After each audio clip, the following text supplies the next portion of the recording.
चलिए बच्चों आगे चलते हैं। Next is first law of thermodynamics. यही वो लॉ है जिसके इर्द गिर्द सारी के सारी हमारे थर्मोडायनेमिक्स चैप्टर की पूरी कहानी बुनी जाती है। वैसे तो खैर सेकंड लॉ भी है, लेकिन सेकंड लॉ फिजिक्स में आज तक कोई सवाल पूछा नहीं है, ऐसे कोई खास सिलेबस में है भी नहीं। एक सवाल शायद कभी जेईई ने एक बार पूछा हो। सेकंड लॉ मोस्टली केमिस्ट्री में है। जो आप केमिस्ट्री में सेकंड लॉ पढ़ते हो उससे फिजिक्स वाला सवाल भी बन जाता है। हालांकि मैं भी जितना जेईई ने पूछ रखा उतना तो पढ़ा ही दूंगा। अदरवाइज आपकी फिजिक्स का सारा काम तो सिर्फ और सिर्फ फर्स्ट लॉ ऑफ थर्मोडायनेमिक्स से बड़े आराम से बन जाता है। तो फर्स्ट लॉ ऑफ थर्मोडायनेमिक्स क्या कहता है, सुनिए बच्चों। फर्स्ट लॉ ये कहता है कि देखो भाई, जो हमारे सॉलिड्स और लिक्विड्स हुआ करते थे उनके अंदर तो आप लोग जानते बेटा कि जो भी हम हीट दिया करते थे किसी भी सॉलिड को या लिक्विड को, तो वो सारी की सारी जो हीट है वो उस ऑब्जेक्ट के टेम्परेचर चेंज के अंदर काम आती थी। व्हेन आई से टेम्परेचर चेंज, तो दूसरे शब्दों में ऐसा कह सकता हूं कि उस ऑब्जेक्ट की इंटरनल एनर्जी को चेंज करने के काम आती थी। हीट दोगे तो टेम्परेचर बढ़ेगा, इंटरनल एनर्जी बढ़ेगी। हीट निकालोगे तो टेम्परेचर घटेगा, इंटरनल एनर्जी घटेगी। सॉलिड्स और लिक्विड्स के अंदर कोई बहुत ज्यादा एक्सपेंशन नहीं होता था। ऐसा नहीं था कि वॉल्यूम डबल हो गया, ट्रिपल हो गया, ऐसा नहीं था। बट गैसेस के अंदर बड़ा, ये जो फर्स्ट लॉ ऑफ थर्मोडायनेमिक्स है ये हम गैसेस के लिए बोल रहे हैं। यहां पर आप जो भी हीट दोगे, this heat given to a gas will be used in two ways. एक, ये उस गैस की इंटरनल एनर्जी को बढ़ाएगा, प्लस उस गैस के ऊपर कुछ ना कुछ वर्क डन भी करेगा, प्लस वो गैस कोई ना कोई वर्क डन भी करेगी। Any heat given to a gas is always equals to change in internal energy of the gas plus work done by the gas. सुनना बेटा, मैं हर एक चीज को बता रहा हूं बेटा। This is dq is heat। अगर आप हीट गैस को दोगे तो बेटा हम हीट को बेटा प्लस क्यू लिखेंगे, पॉजिटिव लिखेंगे। और अगर आपने हीट बाहर निकाल ली है तो बेटा इसका मतलब जो dq है आपकी वो नेगेटिव होगी।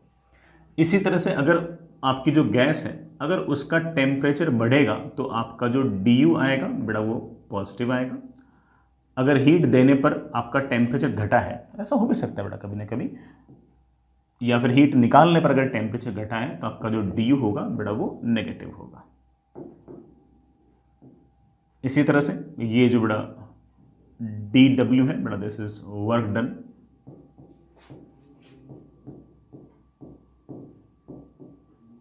Bye the gas. Work done by the gas होगा तो बेटा ये पॉजिटिव होगा, और अगर work done on the gas हुआ तो negative. Sir bye the gas और ऑन द गैस का मतलब क्या? अगर वॉल्यूम इंक्रीज हो रहा है तो बेटा वर्क डन पॉजिटिव होगा, और गैस का अगर वॉल्यूम डिक्रीज हो रहा है तो आपका वर्क डन नेगेटिव होगा। As simple as that. ठीक है बेटा, मैं फिर से इस बात को रिपीट कर दूं कि any heat given to a gas will be always equal to change in internal energy of the gas plus work done by the gas. Plus minus हम बड़े आराम से इस तरह से सोच सकते हैं। तो आप कहना चाहो तो बड़ा कह सकते हो इस बात को कि first law of thermodynamics states that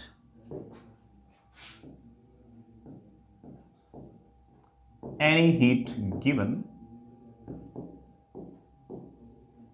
to a gas is used to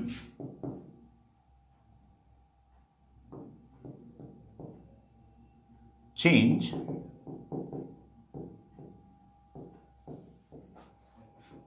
internal energy of gas and work done by the gas. Simple. ठीक है बच्चों, it is basically just a form of energy conservation. ये जो बेटा आपका heat है ये भी अपने अपने एक एनर्जी है। ये एनर्जी दो जगह जा रही है बेटा, कहाँ कहाँ जा रही है? इंटरनल एनर्जी को चेंज करने में, प्लस बेटा गैस के द्वारा वर्क डन करने में। As simple as that.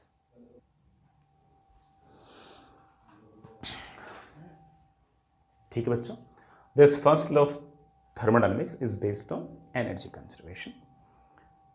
आगे चलते हैं बेटा, अलग अलग प्रोसेसेस के लिए हम थोड़ा देखते हैं कि है ना ये फर्स्ट लॉ कैसे कैसे लगाते हैं। मान लीजिए बेटा आपके पास इस तरह कोई जुगाड़ है कि आपके पास ये कोई कंटेनर है, इस कंटेनर के अंदर ऐसे कोई पिस्टन है और ये जो आपका पिस्टन है ये फिक्स्ड है, अंदर बेटा कोई ना कोई गैस भरी पड़ी है। या फिर बेटा मान लीजिए आपके पास कोई ऐसे कंटेनर है और ये जो कंटेनर है ये रिजिड है और इसके अंदर कोई ना कोई गैस भरी पड़ी है। अगर मैं इनको हीट दूं, बेटा ऐसे कोई हीटर लगाकर मैंने बेटा कोई ना कोई हीट दी या निकाली, अगर मैं कोई ना कोई हीट दूं ऐसे, तो ये बात तो हम समझते हैं कि रिजिड कंटेनर है, पिस्टन फिक्स है, इसका मतलब आपका जो वॉल्यूम है वो तो कांस्टेंट रहेगा। वॉल्यूम कांस्टेंट रहेगा तो चेंज इन वॉल्यूम आपका zero, change in volume zero तो आपका वर्क डन तो जीरो। अगर आपका वर्क डन जीरो तो first law of thermodynamics says that कि dq is equals to du plus dw, आपका बड़ा dw तो जीरो। इसका मतलब जो भी आप हीट दोगे वो सिर्फ और सिर्फ इंटरनल एनर्जी को चेंज करने के ही काम आएगा। Any heat given, any heat provided will change the internal energy of the gas. There is no work done just because the process is isochoric. आप बड़े आराम से इस बात को कह सकते हो कि any heat provided, of course in isochoric process ऊपर heading लिखी हुई है, any heat provided is used to change internal energy of gas, of course in isochoric process. मान लो कि मैंने हीट दी, मैंने गैस को हीट दी तो आपका डेल्टा क्यू जो है वो पॉजिटिव आएगा। डेल्टा क्यू अगर पॉजिटिव आएगा तो डेल्टा यू पॉजिटिव आएगा, दोनों बराबर ही तो है, तो आपका डेल्टा यू पॉजिटिव आएगा। डेल्टा यू अगर पॉजिटिव आएगा इसका मतलब आपकी जो गैस है वो गर्म हो रही है, एक्सपेंड तो नहीं हो रही, गर्म हो रही, क्योंकि कंटेनर बड़ा रिजिड है इसलिए एक्सपेंड तो होने के चांसेस नहीं है। अगर हमने हीट टेकन आउट, अगर हीट टेकन आउट है तो इसका मतलब डेल्टा क्यू की वैल्यू तो नेगेटिव है, डेल्टा क्यू की वैल्यू नेगेटिव तो डेल्टा यू की वैल्यू नेगेटिव, और डेल्टा यू की अगर वैल्यू नेगेटिव तो ऑफकोर्स आपका जो टेम्परेचर है बेटा वो घटा है, मतलब चेंज इन टेम्परेचर आपका नेगेटिव है, टेम्परेचर आपका घटा है। बेटा यहाँ पर डेल्टा टी को मैं पॉजिटिव लिख दूँ और यहाँ पर टेम्परेचर बढ़ा था, अब बेटा आपका टेम्परेचर घटा है। ठीक है बच्चों, हीट दोगे टेम्परेचर बढ़ जाएगा, हीट निकालोगे टेम्परेचर घट जाएगा, वॉल्यूम में किसी प्रकार का कोई भी चेंज नहीं आएगा। और आप बड़े आराम से कह सकते हो कि सर आइसोकोरिक प्रोसेस के अंदर जो हीट गिवन होगी, जो हीट हम देंगे वो डेल्टा यू के बराबर है। ये जो डेल्टा यू है हम पहले से जानते हैं कि इसका फॉर्मूला क्या है बेटा, इसका फॉर्मूला है F/2 NR डेल्टा टी, या फिर बेटा that is equals to F/2 NRT final minus NRT initial. F/2 तो बड़ा ठीक है ना, बाहर निकाल लिया। NRT फाइनल को बड़े आराम से लिख सकता हूं P final V final, NRT initial को लिख सकता हूं P इनिशियल V इनिशियल। मेरे पास है ये बड़े आराम से आ गया F/2 ठीक है बेटा, वॉल्यूम तो दोनों टाइम बाहर है, बाहर निकाल लो, और मेरे पास आ गया है this is P final minus P initial. मुझे ऐसे बेटा सारे के सारे फॉर्मूले याद है नहीं, मैं तो खुद ही बेटा ऐसे लॉजिकली सोच लेता हूं। तो अगर आपको कभी भी आइसोकोरिक प्रोसेस के अंदर कितनी हीट दी गई है ये निकालनी हो तो आप सीधा कह सकते हो कि सर वर्क डन जीरो होगा, जो आपका डेल्टा यू है वही आपका डेल्टा क्यू है, एज सिंपल एज दैट। ठीक है बच्चों, सवाल में पता कैसे चलेगा कि आइसोकोरिक प्रोसेस है बेटा, इस तरह के कोई शब्द यूज कर रखे होंगे जैसे piston is fixed, container is rigid and something like that. इस बात पे एक छोटा सा चिन्ना सा सवाल करते हैं। बेटा मेरे पास एक कंटेनर है, जो पिस्टन है बेटा वो बंद कर रखा है, फिक्स है। कंटेनर बेटा आपका रिजिड है, 56 ग्राम की नाइट्रोजन गैस है। नाइट्रोजन गैस मतलब बेटा N2। Temperature of nitrogen gas is increased by 25 degree, sorry from 25 degree Celsius to 35 degree Celsius. 25 degree Celsius से 30 डिग्री सेल्सियस आपने टेम्परेचर बढ़ाया है। बताओ गैस का वर्क डन कितना होगा।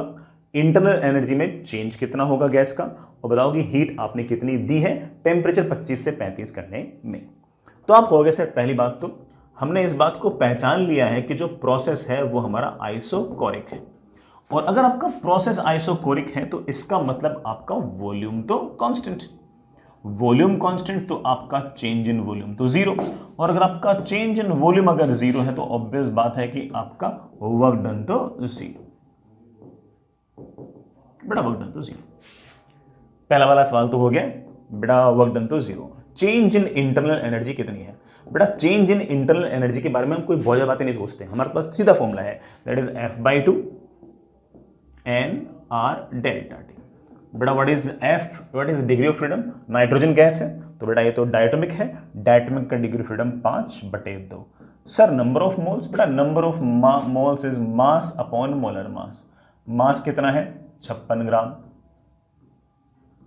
मोलर मास कितना बेटा, नाइट्रोजन गैस का बेटा मेरे ख्याल से सब बच्चों को पता है कि मोलर मास होता है 28 ग्राम पर मोल, अकेले नाइट्रोजन बेटा 14 होता है, नाइट्रोजन गैस होती है N2 तो वो 14 × 14 28।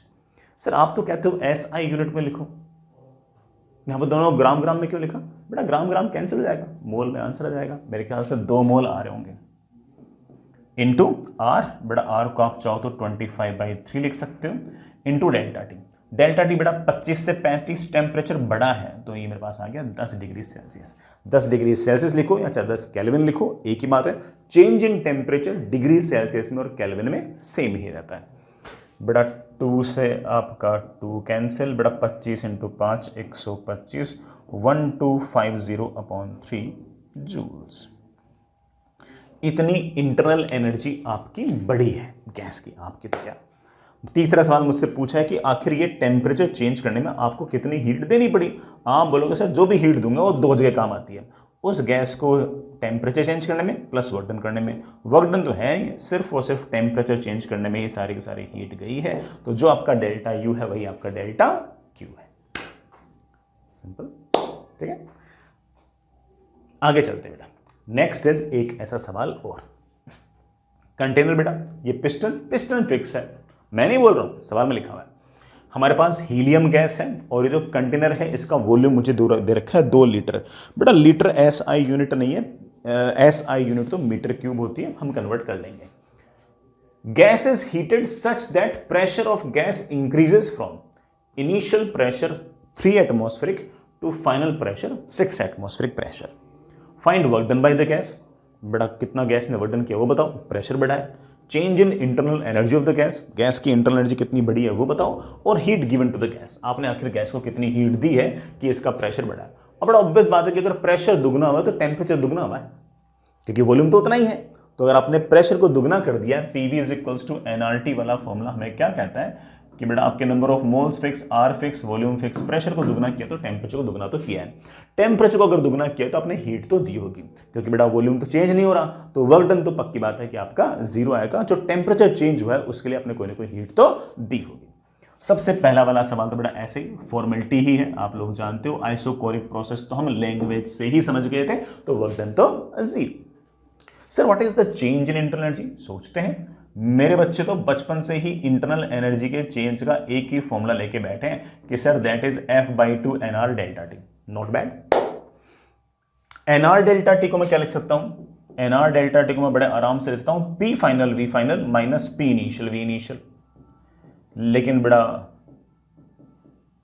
वॉल्यूम तो दोनों टाइम सेम है, तो मेरे पास ये आ गया F/2 × V × P final minus P initial, कुल मिलाकर इंटरनल एनर्जी का चेंज आ गया बड़ा F/2, हीलियम है, हीलियम तो मोनोटॉमिक है तो 3/2 इंटू वॉल्यूम, बड़ा वॉल्यूम इज 2 लीटर, बड़ा लीटर को मीटर क्यूब में कन्वर्ट करने के लिए हमेशा 10⁻³ से मल्टीप्लाई कर दिया करो, 1 litre is 10⁻³ metre cube into P final minus P initial, P final minus P initial 3 ATM, लेकिन 3 ATM थोड़ी लिख दोगे, एक एटीएम कितना होता है, एक एटीएम होता है 1.01 × 10⁵ न्यूटन पर मीटर स्क्वायर, सब कुछ SI यूनिट में लिखा है तो ऑफकोर्स आंसर भी हमारा SI यूनिट में ही आएगा। बड़ा ये कितना हो गया 9 0.09 इंटू 10⁻², बेटा मेरे ख्याल से 909 क्या बेटा जूल आएगा, और क्या है 909 जूल आपका आंसर आ गया। This is delta U. आखिरी सवाल की आखिर प्रेशर को यहां से तक बढ़ाने में आपको हीट कितनी देनी पड़ेगी। अब बेटा हीट कितनी देनी पड़ेगी वो तुम फर्स्ट लॉ से बोल दोगे। आप बोलोगे sir first law says that कि heat given is equals to delta you plus W. W तो आपका है नहीं, तो सिर्फ और सिर्फ डेल्टा यू लिखो। डेल्टा यू मेरे पास है 909 जूल। आपने ये जो 909 जूल की हीट दी है ये सिर्फ और सिर्फ इस गैस के टेम्परेचर को बढ़ाने के लिए जिम्मेदार है, गैस एक्सपेंड नहीं हुई है। I hope it will work for you. ठीक है बच्चों, next is isobaric process. As you know it very well कि आइसोबैरिक प्रोसेस में आपका प्रेशर कांस्टेंट रहेगा। मैं ऐसे बोलने के लिए बड़ा ऐसे बोल दूं, प्रेशर कांस्टेंट रहेगा। आपकी बड़ा कोई गैस है, बड़ा मान लीजिए प्रेशर P है, वॉल्यूम V1 है, टेम्परेचर T1 है। आपको उसका बड़ा कोई ना कोई हीट वगैरह दोगे तो उसका प्रेशर P ही रहेगा, वॉल्यूम बड़ा V2 हो जाएगा, टेम्परेचर T2 हो जाएगा। ठीक है, वॉल्यूम और टेम्परेचर चेंज हो जाएंगे, और अगर मान लो वॉल्यूम दुगना हुआ तो टेम्परेचर दुगना हो जाएगा, because PV is equals to nRT। लेकिन आपका प्रेशर फिक्स रहेगा। क्यों रहेगा, मैं आपको हल्का फुल्का बता चुका हूं कि किस किस केस में प्रेशर आपका कांस्टेंट रह सकता है। करते हैं बेटा डिस्कस, कोई टफ काम नहीं है। मान लीजिए कि आपके पास ये कोई कंटेनर है, इस कंटेनर के ऊपर ये बड़ा कोई पिस्टन है, ये अंदर मेरे प्यारे वाले बच्चों कोई गैस है, और ये मैंने मान लीजिए बड़ा कोई ना कोई हीटर है जो लगातार हीट दे रहा है। लेकिन ये जो हीट दे रहा है ये स्लोली दे रहा है। इसे स्लोली हीट देने के कारण लैंग्वेज में लिखा हुआ है कि पिस्टन धीरे धीरे धीरे मूव कर रहा है। पिस्टन जो है इट इज मूविंग स्लोली। और अगर ये स्लोली स्लोली स्लोली स्लोली अगर मूव कर रहा है तो ऑब्वियस बात है कि इस पिस्टन पर नेट फोर्स जीरो होना चाहिए। बाहर का एटमॉस्फेरिक प्रेशर का फोर्स और इसका खुद का mg लग रहे होंगे नीचे की तरफ। ऑब्वियस बात है कि गैस का फोर्स लग रहा होगा ऊपर की तरफ। अगर स्लोली मूव कर रहा है तो इसका एक्सेलरेशन जीरो तो नेट फोर्स जीरो तो जितना फोर्स नीचे लग रहा है उतना फोर्स ऊपर लग रहा है। नीचे लगने वाले फोर्स कांस्टेंट हैं तो गैस ने जो ऊपर फोर्स लगाया वो भी कांस्टेंट। गैस का अगर फोर्स कांस्टेंट तो ऑफ कोर्स गैस का प्रेशर भी constant. So it is isobaric process. ऐसे हम लैंग्वेज से बड़े आराम से पता कर लेंगे कि प्रोसेस आइसोबैरिक है या नहीं। आगे चलो। हाँ बेटा, as we know it very well कि delta Q is equals to delta you plus W. मान लीजिए कि मैंने इस ऑब्जेक्ट का हीट दे देकर डेल्टा टी टेम्परेचर बढ़ाया, ठीक है, और इसका वॉल्यूम जो था वो V इनिशियल से मैंने V फाइनल किया। गैस का डिग्री ऑफ फ्रीडम लेट से आपके पास F है, तो बताओ कितना वर्क डन होगा, कितना चेंज इन इंटरनल होगा, कितनी हीट होगी। इससे बता देंगे वर्क डन कितना होगा। वर्क डन मेरे प्यारे बच्चे जानते हैं कि आइसोबैरिक प्रोसेस में work done is P delta V।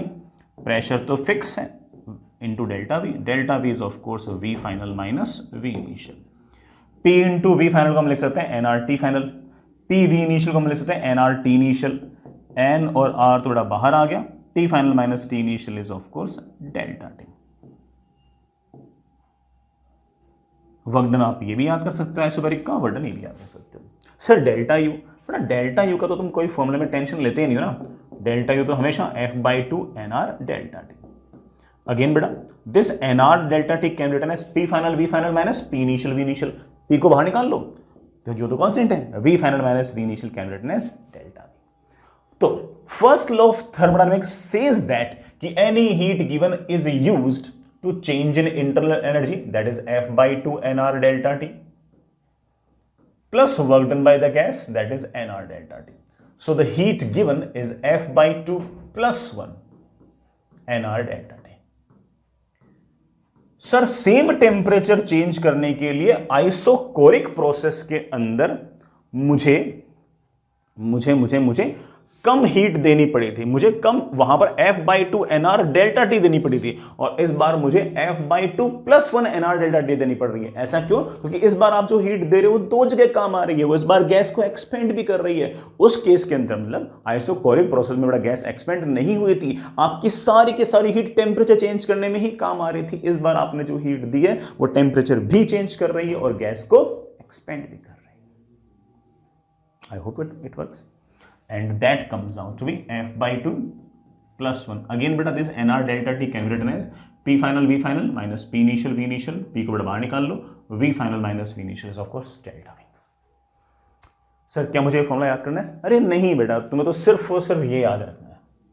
अगर तुम्हें ये याद है तो बाकी सारी बातें तुम खुद ही सोच लोगे। डेल्टा यू तुम्हें निकालना आता है, वर्क डन तुम्हें याद करा चुका हूं, तुम्हें तो सिर्फ और सिर्फ वैल्यूज पटकनी और खुश रहना है। मुझे तो खुद को याद नहीं है। जब मैं बोलता हूँ ना कि बेटा मुझे फॉर्मूला याद नहीं, तुम्हें लगता है कि सब मजाक कर रहे हैं। मैं मजाक नहीं कर रहा, सवाल करते हैं। ये बेटा मेरे पास एक कंटेनर है, ये पिस्टन है। ये जो पिस्टन है ये फ्री टू मूव है बेटा, ये मूव कर सकता है, फ्री टू मूव है। इज एक्सपेंडिंग स्लोली आइसोबेरिकली, धीरे धीरे धीरे एक्सपेंड कर रहा है isobarically, so that temperature of O2 gas changes from 30 degree Celsius to 40 degree Celsius. तो change in temperature of gas जो है वो आपके पास 10 डिग्री सेल्सियस है, ये बड़ा 10 केल्विन है एक ही। सबसे पहला सवाल पूछा है कि वर्क डन कितना है, दूसरा सवाल पूछा है कि आपने कितनी इंटरनल एनर्जी चेंज की है, और तीसरा कितना हीट है। आइसोबेरिक प्रोसेस में वर्क डन का सीधा फॉर्मूला है nr डेल्टा टी। बेटा सबसे पहले नंबर ऑफ मोल्स बेटा 64 ग्राम की oxygen gas, number of moles will be mass upon molar mass. Mass है बेटा 64 ग्राम्स और दैट इज 32 ग्राम पर मोल। बेटा मेरे ख्याल से नंबर ऑफ मोल्स आपके पास आ गए। तो बेटा ऑक्सीजन का मोलर मास 32 होगा, 32 होगा। 2 मोल है, आर की बेटा वैल्यू 25/3 लिख दूं, और डेल्टा टी बेटा मेरे पास 10। इसका मतलब 500/3 जूल मैंने वर्क डन किया है। साथ ही साथ अगर टेम्परेचर अगर चेंज हुआ है तो इंटरनल एनर्जी भी चेंज हुई होगी। इंटरनल एनर्जी चेंज कितनी होगी? Of course F/2 nr delta T. कौन सी गैस है बेटा? ऑक्सीजन है क्या? तो F कितना हो गया? 5/2, नंबर ऑफ मोल्स 2, R की वैल्यू 25/3 इंटू डेल्टा टी बेटा 10। 2 से बेटा 2 कैंसिल,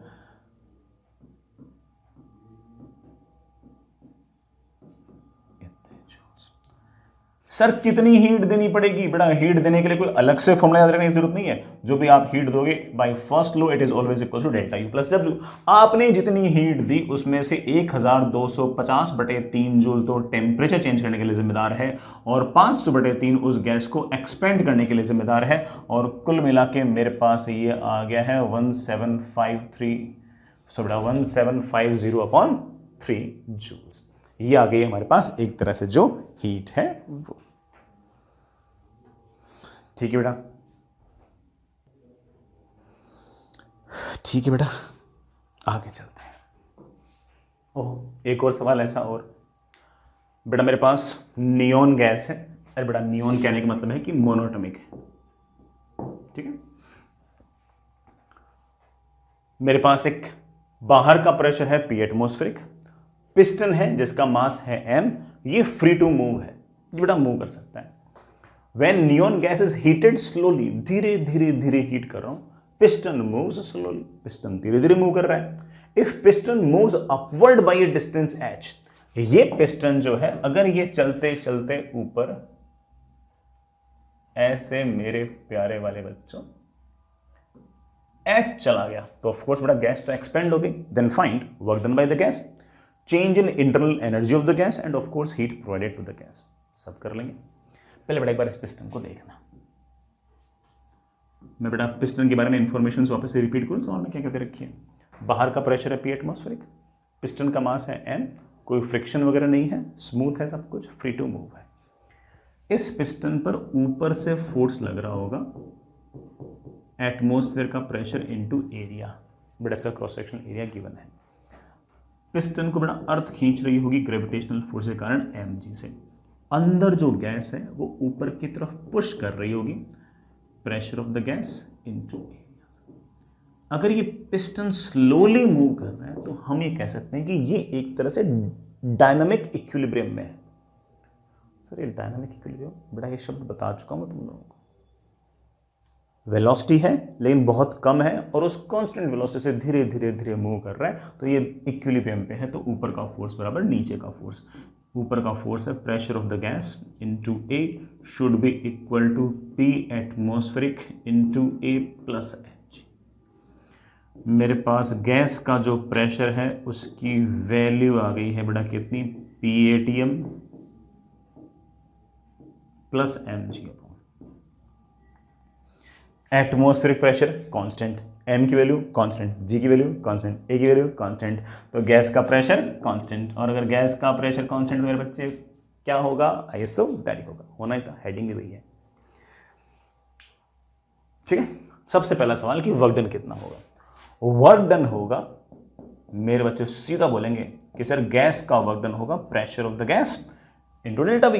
गैस का प्रेशर मेरे पास है P atmospheric plus mg upon A multiplied by volume कितना चेंज हुआ है। ये पिस्टन अगर h डिस्टेंस ऊपर गया है तो ये वाला वॉल्यूम चेंज हुआ है।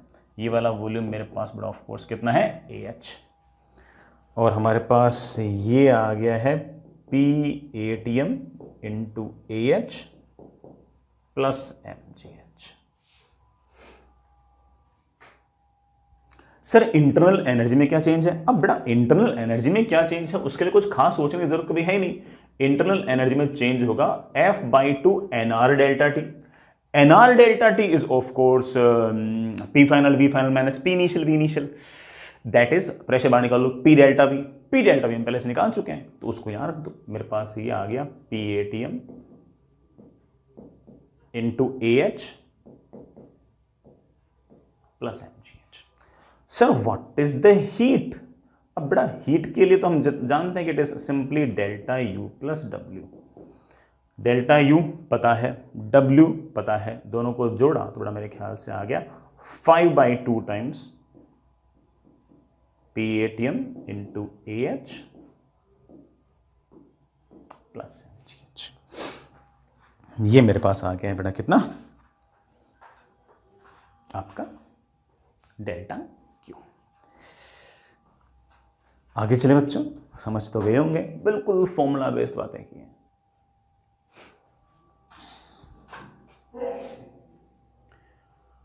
नेक्स्ट इज बेटा isothermal process. Again you know it very well कि आइसोथर्मल प्रोसेस बेटा वो है जिसमें आपका जो टेम्परेचर है वो कांस्टेंट रहेगा। अक्सर बेटा इसकी स्थिति ऐसी होगी कि बेटा मान लो कि पास मेरे पास कोई ना कोई कंटेनर है, इस बेटा लेट से आपके पास कोई पिस्टन वगैरह है। ये जो दीवारें होंगी ये अच्छी खासी कंडक्टिंग होंगी, एक्सट्रीमली कंडक्टिंग होंगी। तो अगर मान लो कि बाहर का टेम्परेचर T0 है तो अंदर का टेम्परेचर भी फिर T0 ही रहेगा। अगर आपने हीट दे भी दी ना तो वो हीट जो होगी वो दीवारों से बाहर चली जाएगी और अंदर का और बाहर का टेम्परेचर सेम रहेगा। अगर आपने हीट निकाल भी ली तो बाहर से हीट अंदर आ जाएगी इन दीवारों के थ्रू और अंदर का और बाहर का टेम्परेचर वो कांस्टेंट रखने की कोशिश करेगा। ठीक है, तो ये आप थोड़ा सा हल्का सा इस बात से आइडिया लगा सकते हो। जैसे आपने कहा कि आइसोथर्मल प्रोसेस तो आपका टेम्परेचर कांस्टेंट, तो change in temperature zero, change in temperature zero तो डेल्टा यू तो आपका आ गया जीरो। रही बात बेटा वर्क डन की, हम जानते हैं कि वर्क डन का बेटा यहां पर फॉर्मूला होता है nRT log of final volume upon initial volume.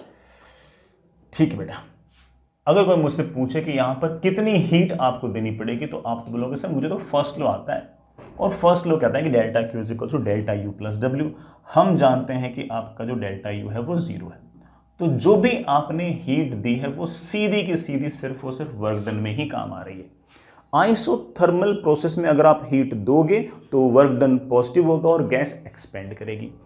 अगर आपने हीट दी तो आपका डेल्टा Q जो आएगा वो पॉजिटिव आएगा, डेल्टा क्यू पॉजिटिव तो वर्क डन पॉजिटिव, तो आपकी जो गैस होगी बेटा वो एक्सपेंड करेगी। कब? आइसोथर्मल प्रोसेस में। अगर आप हीट दोगे तो पिस्टन जाएगा ऊपर। अगर आपने हीट निकाल ली तो आपका जो डेल्टा क्यू है बेटा वो नेगेटिव हो जाएगा, आपका जो वर्क डन है वो नेगेटिव हो जाएगा। वर्क डन अगर नेगेटिव हो गया तो वॉल्यूम घट गया, वॉल्यूम अगर घट गया तो आपकी गैस जो है वो कंप्रेस हुई है, इसका मतलब आपका पिस्टन नीचे आया है।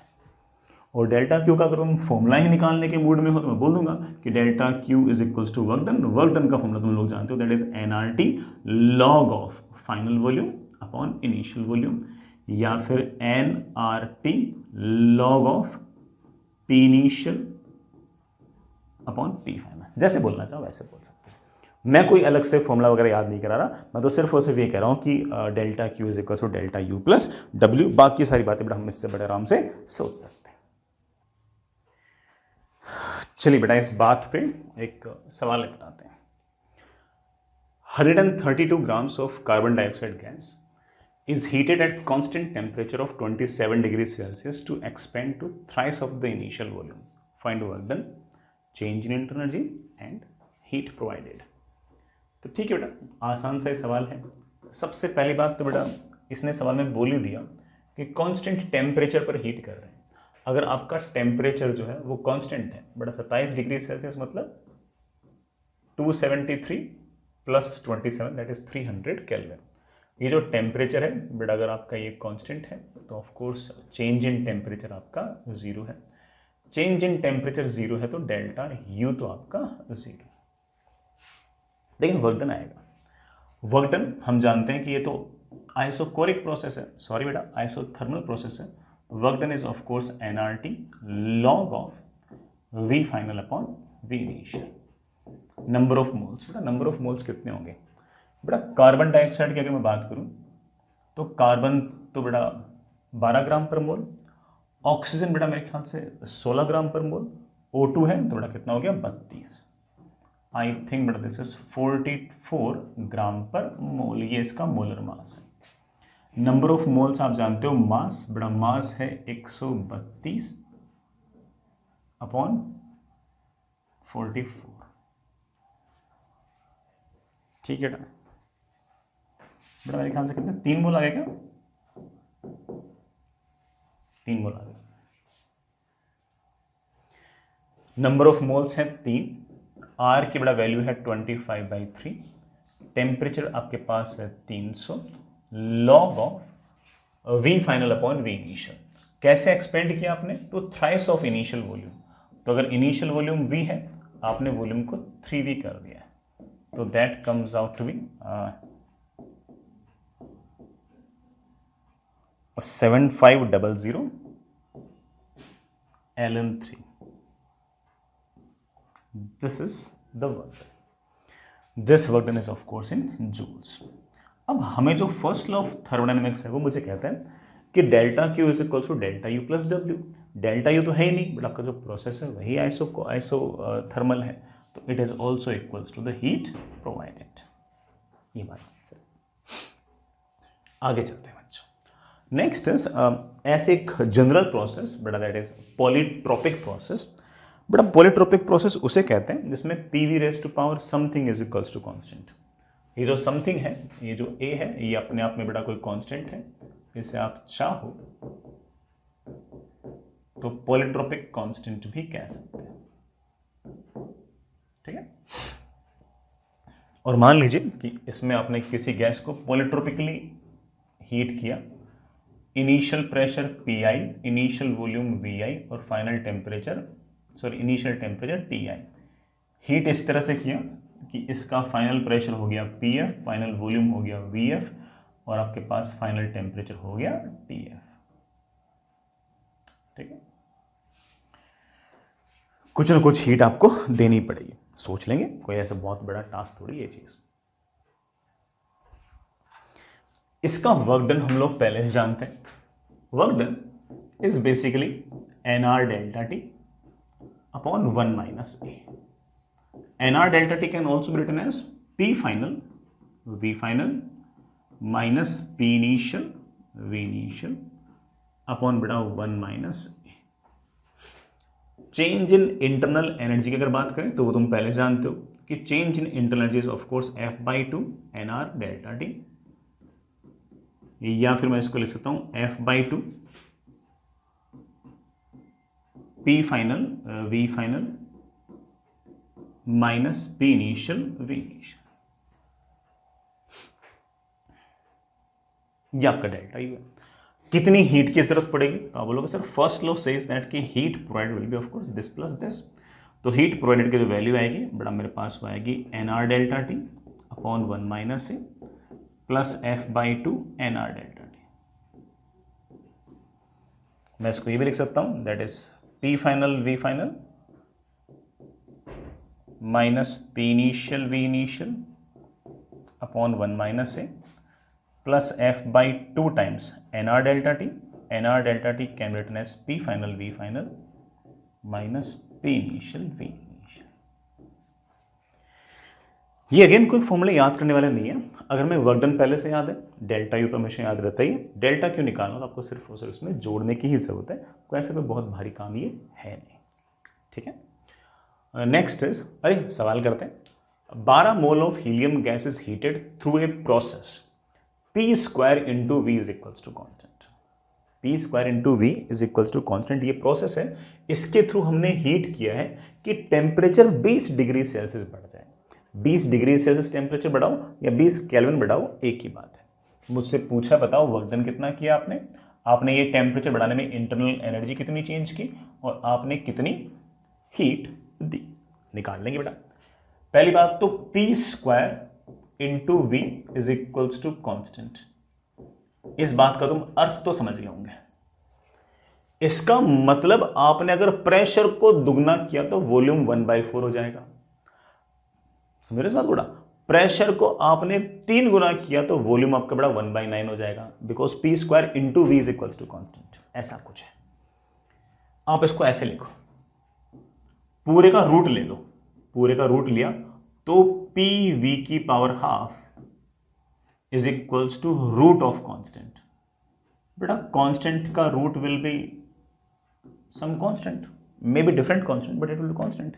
मेरे पास आ गया पी वी की power half is equals to constant. इसे मैं कंपेयर कर सकता हूं किससे, हमारे पॉलीट्रोपिक प्रोसेस वाले एक्सप्रेशन से, और अगर मैं उससे अगर कंपेयर करूं तो बिल्कुल वैसा का वैसा तो लिखा हुआ है, बस हमारे जो एक ही वैल्यू है वो क्या आ गई है, हाफ आ गई। कर लेंगे अब। सर नंबर ऑफ मोल्स कितने हैं, बेटा number of moles will be mass upon molar मास। बेटा नंबर ऑफ मोल्स तो आपके पास 3 आ गए। अब मेरे ख्याल से सिर्फ और सिर्फ फॉर्मूले में वैल्यूज पटकने वाला काम बचा है और कुछ नहीं बचा। सबसे पहले बेटा वर्क डन लिख लेते हैं। Work done is of course NR delta T upon 1 minus A. Number of moles बेटा कितने हैं, 3।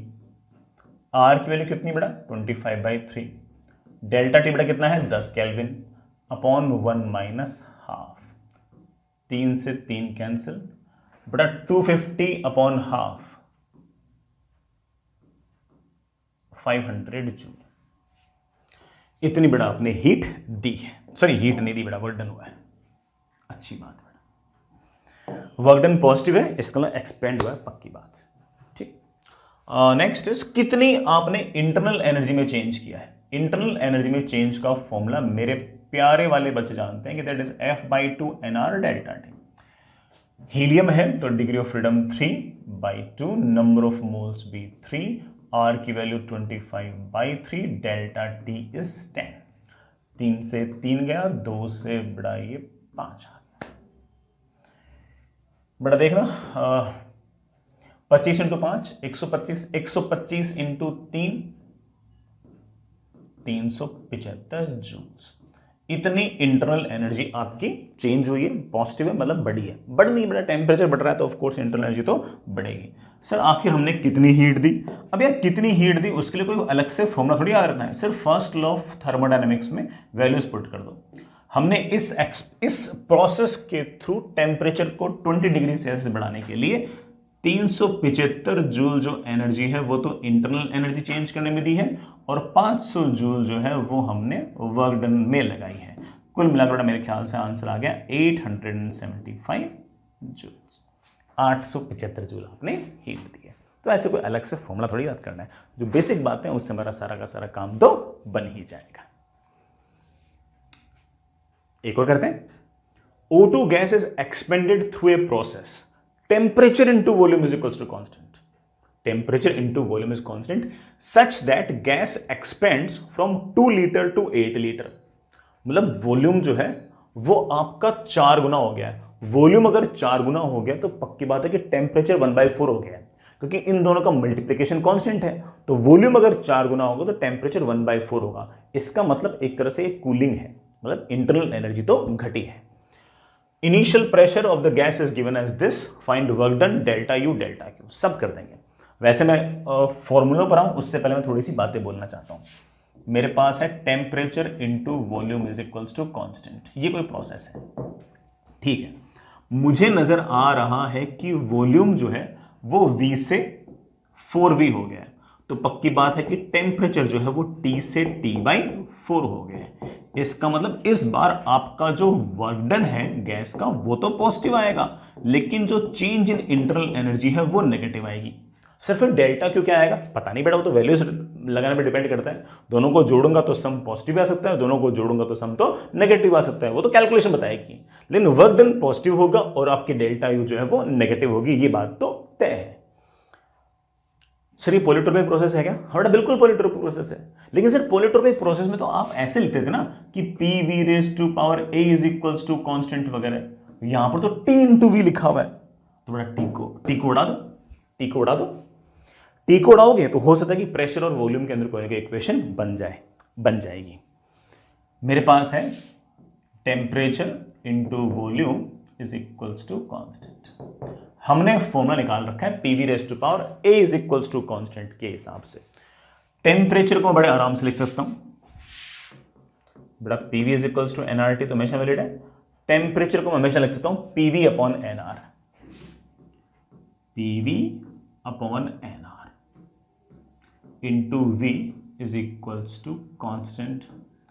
मेरे पास आ गया PV² is equals to N और R उधर गया, N और R उधर गया, कांस्टेंट तो वैसे कांस्टेंट, नंबर ऑफ मोल्स जो गैस के कांस्टेंट ही है, R उधर गया वो भी तो कांस्टेंट ही है, तो मेरे पास आ गया PV² is equals to constant.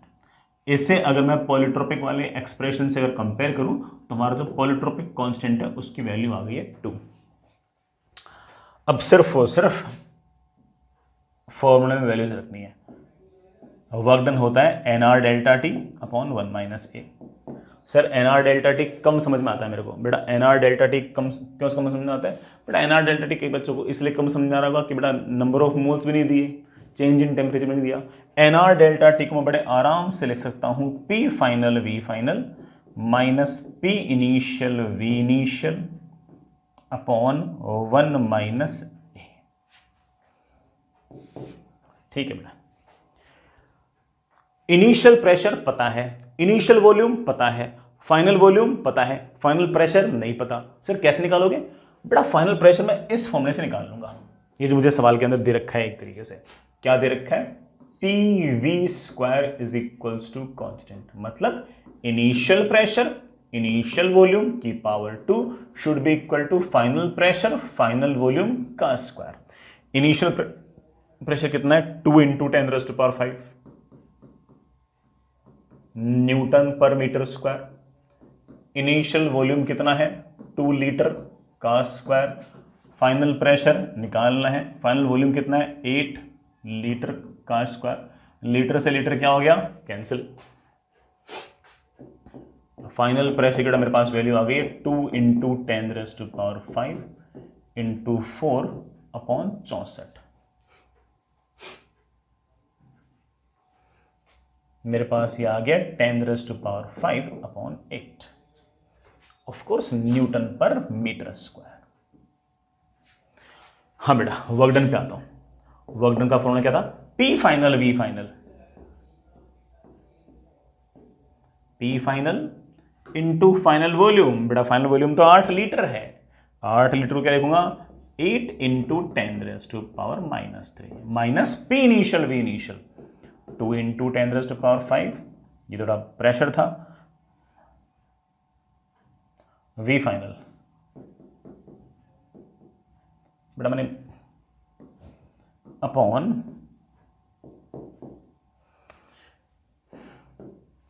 बेटा कितना आ गया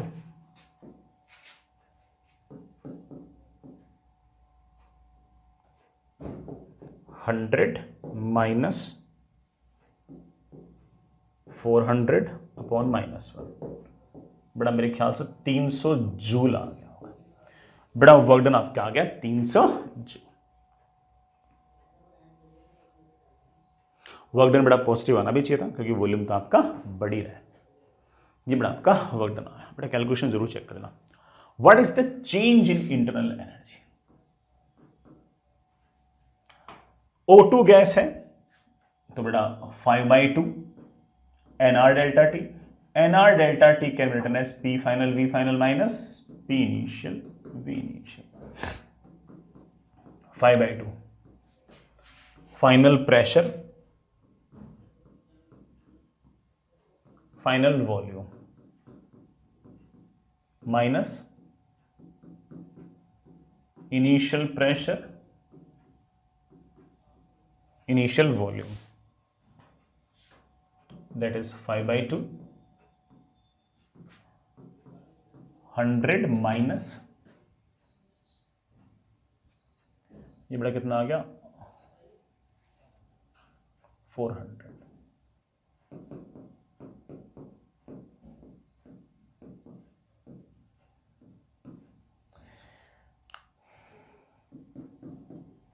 -750 जूल।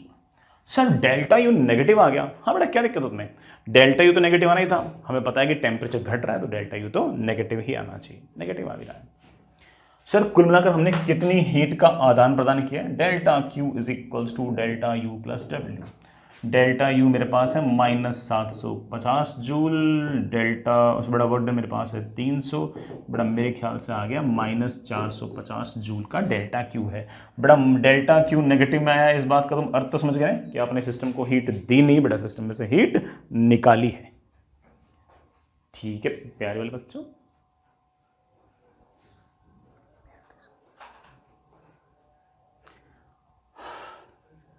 नेक्स्ट इज एक टर्म और बेटा, that is molar heat capacity. देखो बेटा जो हमारे सॉलिड्स थे और जो हमारे लिक्विड्स थे उनके अंदर हम लोगों ने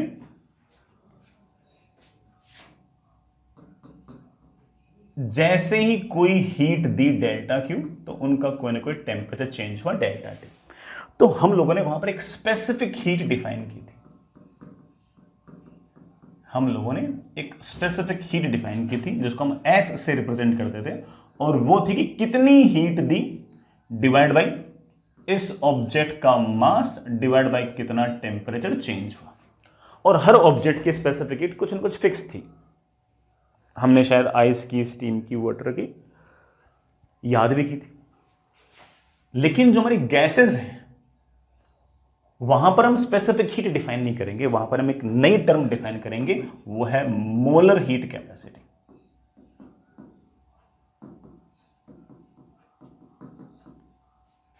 जिसको हम C से रिप्रेजेंट करेंगे।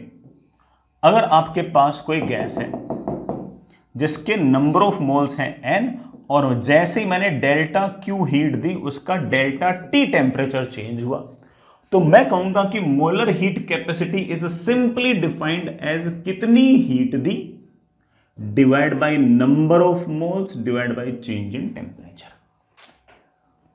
ये किसके लिए डिफाइंड है? गैसेस के लिए। सर ये सी की वैल्यू मुझे याद करनी है क्या? बिल्कुल याद नहीं करनी। सर ये एस तो पर याद की थी बेटा। एस आपने इसलिए याद की थी क्योंकि एस किसी ऑब्जेक्ट की फिक्स थी।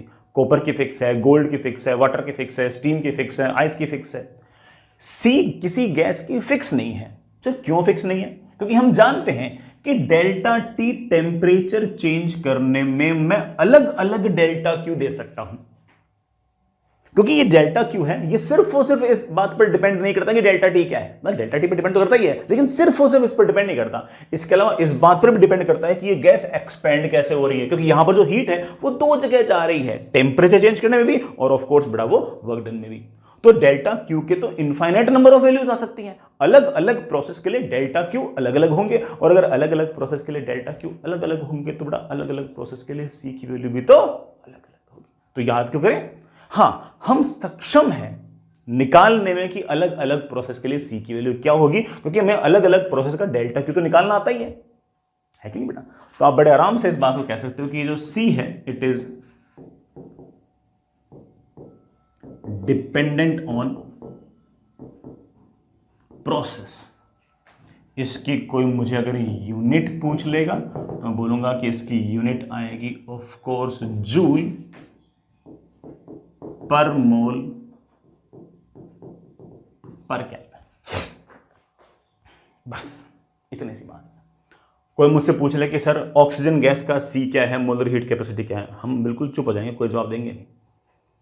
या तो हमें वो बताएं कि कौन से प्रोसेस की बात कर रहा है, कि तुमने ऑक्सीजन गैस को हीट दी कौन से प्रोसेस से, आइसोकोरिक से दी है, आइसोबैरिक से दिया है, आइसोथर्मल से दी, किस प्रोसेस दी है, तब तो जवाब दें, अदरवाइज बेटा हम कोई जवाब देने में सक्षम नहीं। ठीक है, तो अलग अलग प्रोसेस की बेटा अलग अलग सी आएगी, हम अलग अलग प्रोसेस की सी निकालते हैं, अभी निकालते हैं। आइसोकोरिक प्रोसेस के लिए हम सी निकालते हैं। आइसोकोरिक प्रोसेस के लिए हम जानते हैं कि हमारा जो वॉल्यूम है बेटा वो कांस्टेंट रहेगा। ठीक है बेटा, मेरे पास कोई n मोल ऑफ गैस है, उसको मैंने डेल्टा क्यू हीट दी तो इसका डेल्टा टी टेम्परेचर इंक्रीज हुआ। आइसोकोरिक प्रोसेस में तुम लोग जानते हो कि delta Q is equals to delta you plus W. W तो बड़ा आपका जीरो है, सिर्फ और सिर्फ डेल्टा यू है। डेल्टा यू तुम लोग जानते हो बड़ा गैस का कितना होगा, F/2 NR delta T. Sir मुझे तो आइसोकोरिक प्रोसेस का सी निकालना है, सी निकालना है तो that is delta Q upon n times delta T. Delta Q is F/2 NR delta T upon n delta T. n delta T cancel, बड़ा c की वैल्यू आ गई है F/2R, ये बड़ा c की वैल्यू आ गई। ये सी किसके लिए है, आइसोकोरिक प्रोसेस के लिए जिसके लिए वॉल्यूम कांस्टेंट है। तो जानबूझ के मैं नीचे ऐसे छोटा सा सबस्क्रिप्ट में वी लिख दूंगा, ये इस बात का इंडिकेशन हो गया कि ये सी इस गैस का उस प्रोसेस के लिए है जिसमें आपका वॉल्यूम कांस्टेंट है, and it is F/2 into R। तो आपकी जो मोनो एटॉमिक गैसेज होंगी उनके लिए CV की जो वैल्यू है, मतलब कांस्टेंट वॉल्यूम के लिए C की जो वैल्यू है बड़ा वो आ जाएगी 3/2R। जो आपकी डाई एटॉमिक गैसेस है उनके लिए CV की वैल्यू बड़ा, उनके लिए डिग्री फ्रीडम 5 होता है तो 5/2R। और जो हमारी poly atomic non linear gases हैं उनके लिए CV की वैल्यू आ जाएगी 6/2R, या मेरे प्यारे बच्चों 3R। पॉली एटॉमिक में जो लीनियर वाले हैं ना उनका थोड़ा वही आएगा जो डायटोमिक का, क्योंकि उनके पास डिग्री फ्रीडम 5 ही होती है। समझ गए होंगे, प्लीज इसको याद रखें। मैं एक बात और बोलना चाहूंगा यार, हमने आज तक है ना डेल्टा यू का एक ही फॉर्मूला याद किया था, अभी तक बड़ा उसी फॉर्मूले से बार बार काम चला रहे हैं बड़ा। कौन से फॉर्मूले से, F/2 NR डेल्टा टी से। आज हम ये कह रहे हैं कि ये जो F/2R है इसको हम CV लिख सकते हैं। तो मेरे बच्चे आज कह सकते हैं कि सर इस डेल्टा यू का एक फॉर्मूला हम और बोल सकते हैं NCV delta T, du is equals to NCV dt, या delta U is equals to NCV delta T. CV कोई नई चीज नहीं है, वो जो F/2R है उसी को मैंने CV बोलना स्टार्ट कर दिया है। CV मतलब बेटा molar heat capacity for the process in which volume is constant. Isobaric process में आओ बेटा। आइसोबैरिक प्रोसेस बेटा आपका वो प्रोसेस है जिसके अंदर आपका प्रेशर जो है वो कांस्टेंट है। मेरे पास बेटा ये कोई गैस है, इसको मैंने कुछ न कुछ हीट दी तो इसका डेल्टा टी टेम्परेचर चेंज हुआ, लेकिन इसका जो प्रेशर है वो कांस्टेंट रहा। प्रेशर अगर कांस्टेंट है और टेम्परेचर बढ़ रहा है तो बड़ा वॉल्यूम भी तो बढ़ेगा। वॉल्यूम अगर बढ़ेगा तो आप लोग जानते हो कि आप जो हीट दोगे वो दो जगह जाएगी, delta U plus work done. Delta U मेरे प्यारे वाले बच्चे जानते हैं कि that is F/2 NR delta T, और वर्क डन भी मेरे प्यारे वाले बच्चे जानते हैं कि आइसोबैरिक प्रोसेस में NR डेल्टा टी। ये कुल मिलाकर मेरे पास वर्क डन आ गया है F/2 + 1 NR डेल्टा टी। ये डेल्टा क्यू आ गया है। सर इससे मैं सी कैसे निकालूं? सी तुम लोग जानते हो, सी है कितनी हीट दी divide by number of moles divide by change in temperature. तो मेरे पास है ये कुल मिलाकर आ गया है F/2 + 1 × R। This is the C in which pressure is constant. तो बेटा मैं इसको सी की बजाय ऐसे सीपी लिखना पसंद करता हूं, ऐसे सीपी लिखना, क्योंकि इस प्रोसेस में आपको हीट ज्यादा देनी पड़ रही है। क्यों? अरे क्योंकि बेटा इस बार आप हीट दे रहे हो वो टेम्परेचर भी तो बढ़ा रही है और गैस को एक्सपेंड भी कर रही है। सी वाले केस में सिर्फ और सिर्फ वो टेम्परेचर ही बढ़ा रही थी। सीपी जो आएगा वो सीवी से थोड़ा सा बड़ा आएगा। आपने नोटिस भी कर लिया होगा कि सीपी जो है वो सीवी से बड़ा है, और कितना बड़ा है? आर बड़ा है। सीपी माइनस सीवी बड़ा हमेशा आर के बराबर होगा। It is also known as Mayer's relation. Cp minus Cv is always equals to R। हर आइडियल गैस के लिए बेटा Cp माइनस Cv जो होगा वो R के बराबर होगा। हो सकता है बेटा केमिस्ट्री में तुम रियल गैसेस वगैरह ही पढ़ो, वहां पर बेटा Cp माइनस Cv जो है वो हो सकता है कि R एग्जैक्ट ना हो, R के आसपास हो, तब समझ जाना कि वो आपकी रियल गैस है, आइडियल गैस नहीं है। हमारा तो आइडियल गैस है सिलेबस में, हमारा तो Cp माइनस Cv हमेशा R के बराबर ही होगा। ठीक है बच्चों, नेक्स्ट इज एक बात और बेटा, एक टर्म हम और डिफाइन कर रहे हैं, ratio of specific heats, gamma. Ratio of specific heat मतलब बेटा ये होता है Cp/Cv। किसी भी गैस का Cp निकाल लो और Cv निकाल लो, उनको डिवाइड कर दो, उनका जो रेशियो है बेटा उसे हम गामा कहेंगे, and it is known as ratio of specific heat. हमारा जो बेटा Cp है वो थोड़ा सा Cv से बड़ा आता है, तो गामा बेटा हमेशा अक्सर आपका 1 से बड़ा ही आएगा। हालांकि Cp कितना आया? Cp आया F/2 + 1 × R। Cv आया F/2 × R, तो R से R कैंसिल, बेटा मेरे पास ये आ गया 1 + 2/F। किसी भी गैस का गामा बड़े आराम से इस तरह से निकाल सकते हैं, इट इज 1 + 2/F। ठीक है बेटा,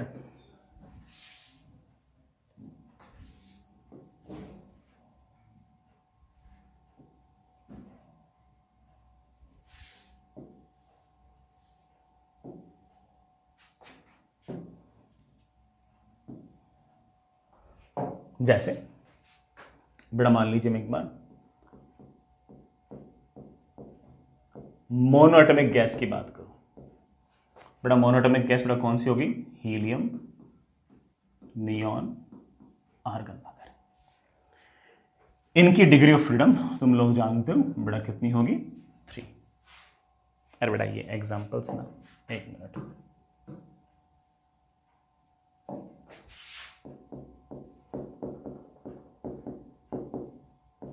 हाँ, इनकी डिग्री ऑफ फ्रीडम बेटा कितनी होगी? 3। तो इनका Cv क्या होगा? बेटा Cv तुम जानते हो F/2/R, तो दैट इज 3/2 × R। इनका Cp कितना होगा? बेटा इनका Cp होगा, क्या फॉर्मूला था बेटा? क्या था? F/2 + 1 × R। तो इससे R बड़ा F/2 + 1 × R, बेटा कितना आ गया? 5/2। इन दोनों का जो रेशियो है उसे हम बड़ा रेशियो ऑफ स्पेसिफिक हीट कह रहे हैं, जिसे हम गामा कह रहे हैं। इन दोनों को डिवाइड किया तो बड़ा that comes out to be 5/3। बेटा 5/3 इज ऑल्सो 1.6। ये गामा बेटा हम इस तरह से निकाल सकते हैं कि 1+2/f, 1+2/f, ऐसे भी अपन इसको निकाल सकते हैं, मर्जी बेटा अपने, ठीक है।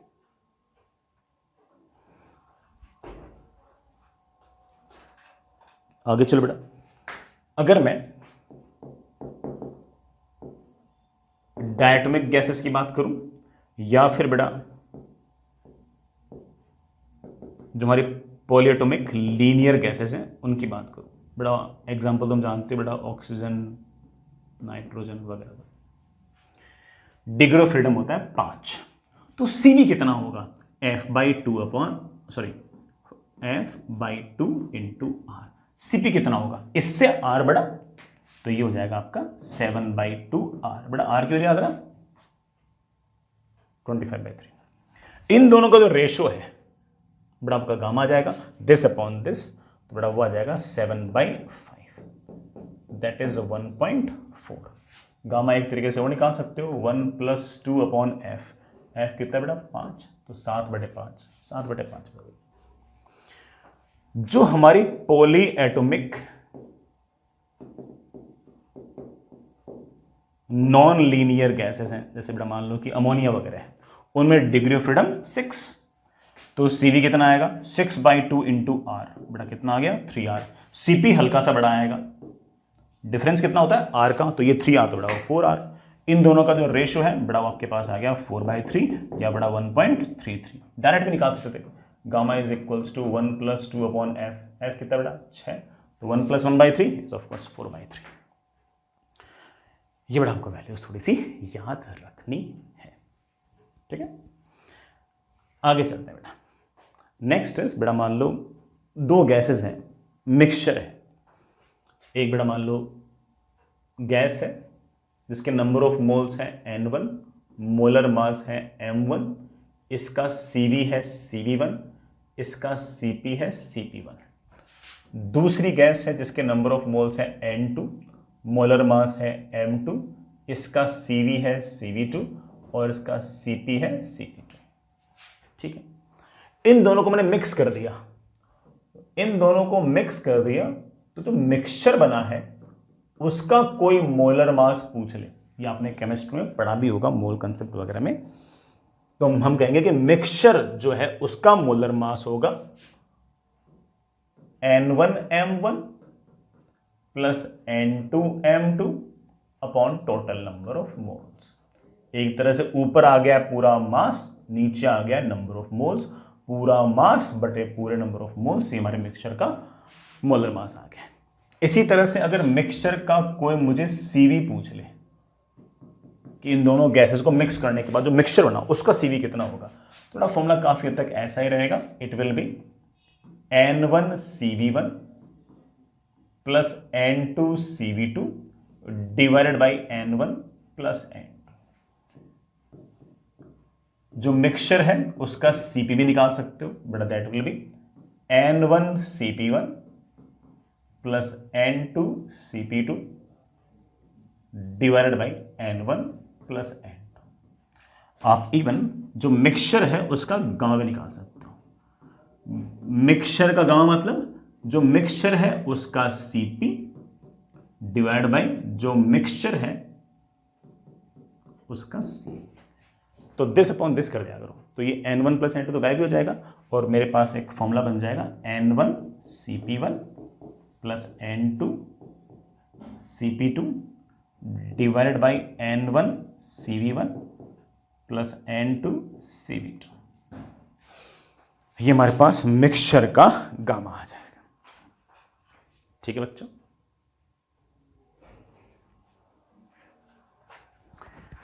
ठीक है बेटा, इस बात बेटा एक सवाल कर लो, 12 मोल हीलियम गैस और बेटा क्या है 32 ग्राम ऑक्सीजन गैस, मैंने पूछा है कि इन दोनों को मिक्स कर दिया, तो बताओ मिक्सचर का सीवी क्या होगा, मिक्सचर का सीपी कितना होगा और मिक्सचर का गामा कितना होगा।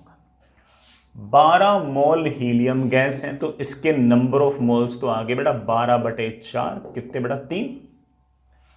32 ग्राम बेटा आपके पास ऑक्सीजन गैस है, ठीक है बेटा, तो इसके नंबर ऑफ मोल्स बेटा आ गए 32/32 बेटा कितना 1। CV ऑफ मिक्सचर क्या होगा, इसके number of moles 3 into helium का CV, बड़ा हीलियम है monatomic, 3/2 into R plus oxygen number of moles into उसका CV, बड़ा ऑक्सीजन का CV तुम जानते ही हो 5/2 into R divide by of course 3+1। आ गया आपका आंसर। CP ऑफ मिक्सचर क्या होगा, बड़ा वेरी इजी, इसके number of moles 3 into helium का CP। अरे मेरे प्यारे वाले बच्चों, हीलियम का CP तुम जानते हो, हीलियम का CP आएगा 5/2 R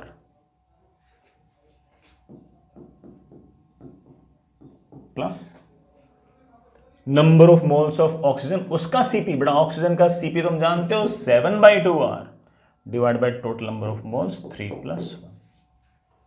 सर गामा क्या होगा, बड़ा गामा ऑफ कोर्स तुम ये निकाल चुके हो, ये निकाल चुके हो, सिर्फ और सिर्फ बेटा क्या बचा है, डिवाइड करना बचा है।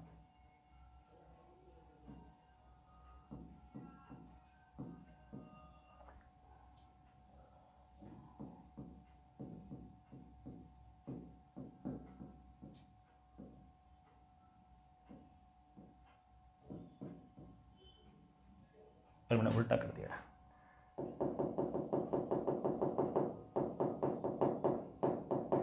और बार तो बड़ा सब कैंसिल हो जाएगा।